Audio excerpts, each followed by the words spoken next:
Selamat pagi dan selamat berjumpa kembali dalam channel Inspirasi Sabda Bagi Keluarga Komisi Keluarga Keuskupan Agung Medan. Hari ini Senin 4 April 2022. Adapun bacaan untuk inspirasi kita hari ini dari Yohanes bab 8 ayat 1 sampai dengan 11. Lalu mereka pulang masing-masing ke rumahnya, tetapi Yesus pergi ke Bukit Zaitun. Pagi-pagi benar ia berada lagi di bait Allah, dan seluruh rakyat datang kepadanya. Ia duduk dan mengajar mereka.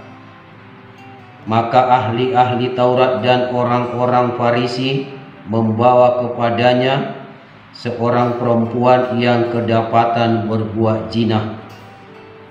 Mereka menempatkan perempuan itu di tengah-tengah lalu berkata kepada Yesus, "Rabi, perempuan ini tertangkap basah ketika ia sedang berbuat zina. Musa dalam hukum Taurat memerintahkan kita untuk melempari perempuan-perempuan yang demikian. Apakah pendapatmu tentang hal itu?" Mereka mengatakan hal itu untuk mencobai dia, supaya mereka memperoleh sesuatu untuk menyalahkannya. Tetapi Yesus membungkuk lalu menulis dengan jarinya di tanah. Dan ketika mereka terus-menerus bertanya kepadanya, ia pun bangkit berdiri lalu berkata kepada mereka, "Barang siapa di antara kamu tidak berdosa, hendaklah ia pertama melemparkan batu kepada perempuan itu." Lalu ia membungkuk pula dan menulis di tanah. Tetapi setelah mereka mendengar perkataan itu, pergilah mereka seorang demi seorang mulai dari yang tertua. Akhirnya tinggallah Yesus seorang diri dengan perempuan itu yang tetap di tempatnya. Lalu Yesus bangkit berdiri dan berkata kepadanya, "Hai perempuan, di manakah mereka? Tidak adakah seorang yang menghukum engkau?" Jawabnya, "Tidak ada, Tuhan." Lalu kata Yesus, "Aku pun tidak menghukum engkau. Pergilah dan jangan berbuat dosa lagi mulai dari sekarang." Demikianlah sabda Tuhan. Terpujilah Kristus. Bapak, Ibu, saudara-saudara yang terkasih, tema renungan kita pada hari ini yaitu menyembuhkan dalam kasih. Sebagaimana yang sering kita saksikan dan kita lihat melalui media elektronik dan juga media cetak dan berbagai macam berita yang kita dengarkan dan kita lihat. Apabila seseorang kedapatan mencuri dan ditangkap dan diadili, apakah yang terjadi padanya?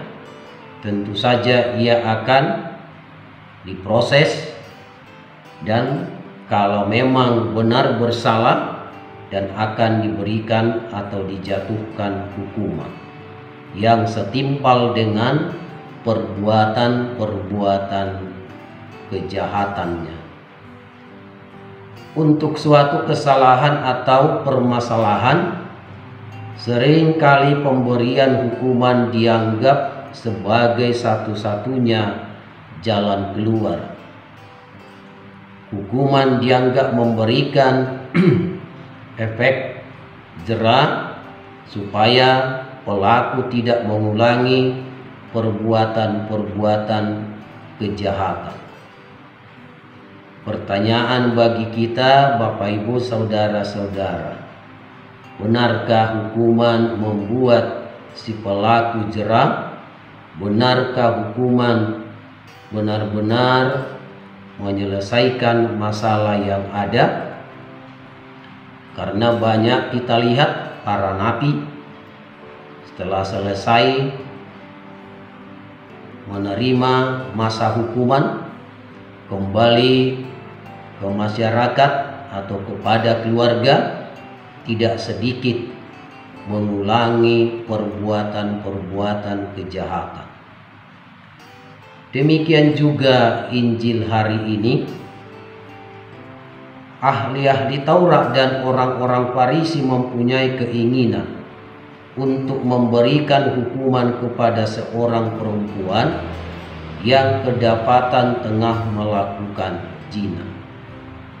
Mereka hendak melemparinya dengan batu.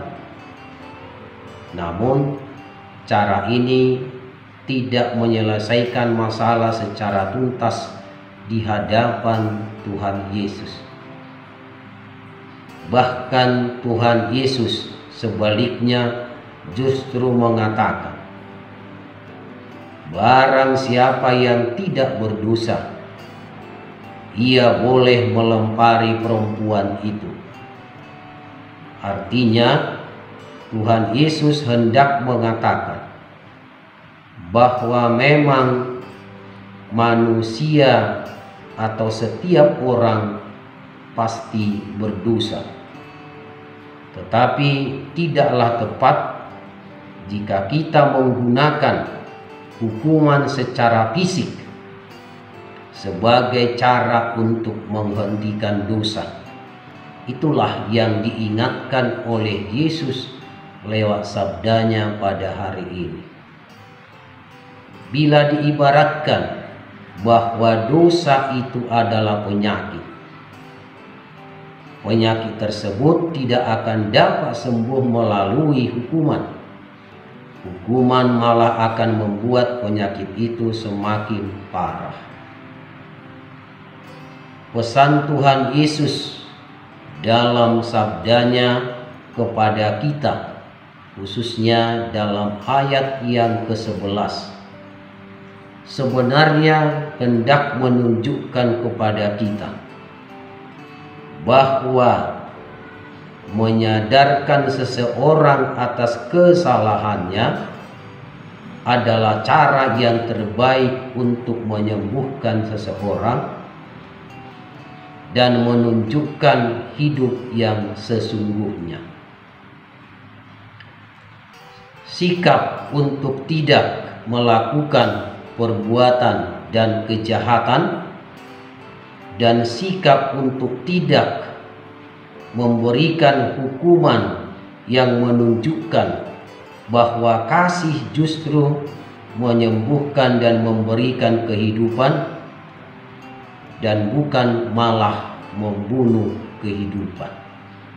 Itulah suatu pernyataan yang memberikan kepada kita suatu sikap, yaitu tentang penghukuman, bahwa kasih justru menyembuhkan dan memberikan kehidupan, tapi kalau menghukum bahkan bisa membunuh kehidupan. Itulah gambaran kitab suci yang ditekankan oleh Yesus kepada kita pagi ini. Seandainya posisi kita berada pada seorang perempuan yang berbuat zina yang kita dengarkan tadi, tentu kita akan sangat merasa senang, kita bahagia, kita lega. Karena apa? Karena lolos dari maut ataupun lolos dari hukuman dirajam atau dihukum mati. Tentu kita akan bersyukur karena kita diberikan waktu untuk merubah perbuatan kita, berubah lebih baik, berjanji untuk tidak mengulangi kesalahan. Dan itulah yang dilakukan atau dipikirkan oleh para ahli Taurat. Bila Yesus menyarankan untuk menghukum sesuai dengan hukum Taurat, mereka akan mengatakan Tuhan Yesus tidak punya kasih, Bila Yesus membebaskan si perempuan itu, jelas para ahli Taurat dan orang Farisi akan menuduh Yesus melanggar hukum Taurat yang tegas mengatakan pezina harus mati dilempari batu. Reaksi Tuhan Yesus di luar dugaan. Tadi waktu Yesus menyuruh, kita dengarkan tadi, waktu Yesus menyuruh yang membawa perempuan itu yang tidak berdosa agar terlebih dahulu melempar batu. Tetapi tidak ada yang berani, bahkan semuanya pergi. Semuanya pergi tanpa melakukan apa yang diperintahkan oleh Yesus. Karena apa? Karena mereka juga memang berdosa. Kepada si perempuan itu Yesus tegas mengatakan bahwa ia juga tidak akan menghukum dan mengingatkan supaya ia tidak berbuat dosa lagi. Disitulah seperti yang saya bilang tadi, pasti perempuan itu merasa lega karena mendapatkan kesempatan kedua dalam pengampunan yang Tuhan Yesus berikan kepadanya. Pengampunan akan mengubah hidup setiap orang yang melakukan dosa. Kita pun adalah orang-orang berdosa yang pantas untuk dihukum. Tetapi Allah Bapa dalam diri Tuhan Yesus begitu mengasihi kita dan mengaruniakan pengampunan dosa dan hidup baru. Sangat menarik kita bisa mendalami bahwa pengampunan yang sudah diterima dari Allah seharusnya mengubahkan hidup jadi baru. Itulah menjadi permenungan kita pada hari ini, dan semoga masa Prapaskah ini perbuatan-perbuatan yang kita lakukan dijauhkan dari segala dosa, dan kalaupun perbuatan yang tanpa kita sengaja, mungkin kita berdosa di hadapan Tuhan, Tuhan akan mengampuni kita dan akan memberikan kita kehidupan yang baru. Selamat berpuasa dan selamat berpantang. Terima kasih, Tuhan memberkati.